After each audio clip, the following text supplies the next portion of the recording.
ఆఫీస్కి లేట్ అవుతుందని బండి మీద రయ్యను ఉరుకొస్తున్నాం. జర్రంత దూరం రాగానే ఎర్ర లైట్ పడ్డది సిగ్నల్ కాడ. 100, 99, 98, 97 అనుకుంటా నెంబర్లు మారుతున్నాయి. ఆ టైంలో మీదకెళ్ళి ఎర్ర టెండ సరిసి కొడుతుంది. పక్కకెళ్ళేమో అగరగాలి, దూపా దూపా అంటున్న పెదవులు, పెయ్యంతా సిటసిట పెడుతుంది. వెనకకెళ్ళి బండ్ల ఆరన్ చప్పుడు. అబ్బా ఏందిరా బాబు మాకి నరకం అని సర్రున బీపీ పెంచుకుంటాం. కానీ ఒకతానా ఛ అప్పుడే పచ్చ లైట్ పడ్డదా అని ఫీల్ అవుతుర్రట. ఎందుకంటే వరెవ్వా ట్రాఫిక్ సిగ్నల్ కాడ పచ్చని పందిర్లు డబ్బు నురుకొచ్చి పందిర్ కింద ఆగుతుండ్రు.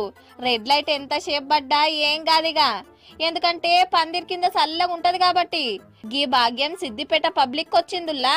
ట్రాఫిక్ సిగ్నల్ల కాడ ఎండలాగినోళ్ళ తిప్పలు చూసి హరీష్ రావు సారు లోకల్ లీడర్లతో మాట్లాడి గీ సౌలతి చేపించిండు. ఎండాకాలంలో రోడ్ల మీద నీళ్లు పెట్టించుడే ఎక్కువ అనుకుంటారు, అసొంటిది పందిర్లు కూడా వర్షిండంటే మస్తు గ్రేట్ కదా. కానీ ఒక్క సిగ్నల్ కాడనే వేపిస్తే ఎట్లా సారు?